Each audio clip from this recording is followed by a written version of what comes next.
Viktorandleg fræði, 20. kafli, innri sannleikur og ytri blekkingar.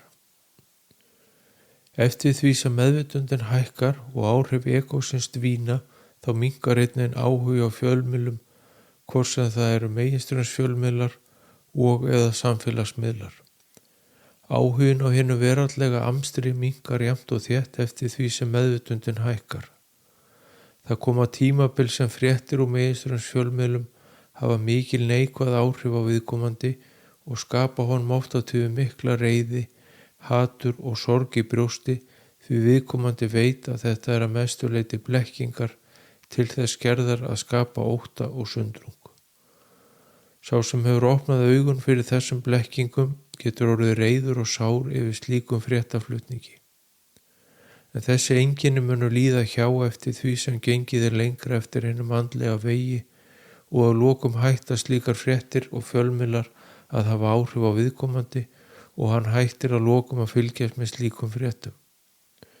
Þetta á einnig við samsæriskenningar svokallaðar sem margir eru að miðla á samfélagsmiðlum.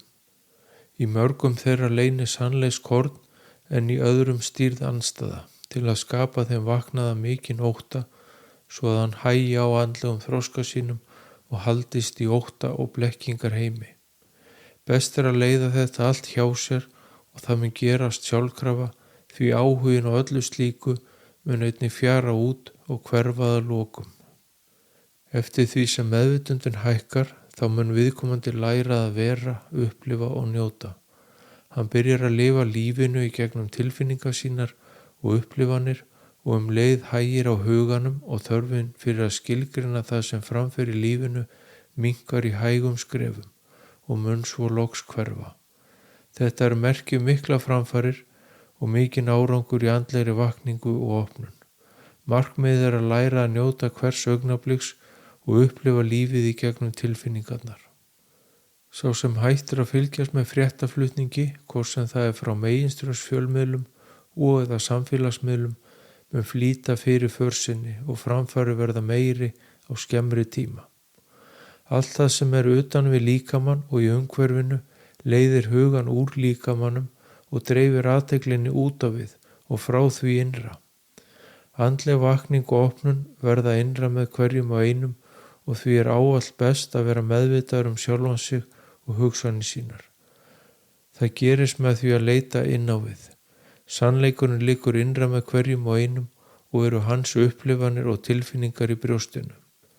Allt það sem er ytra er takmarkaður sannleikur og eða blekking. Það sama á við andlega bækur og annað andlegt efni.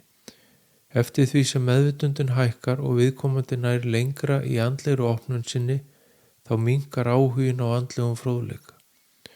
Því eftir því sem opnunin eykst, þeim mun minni áhugir á slíku efni því viðkomandi hefur nú aðgang að hinni innri visku og hann veit það sem hann vill vita, án þess þó að gera sér alltaf grein fyrir því hvaðan sú vitneska kemur.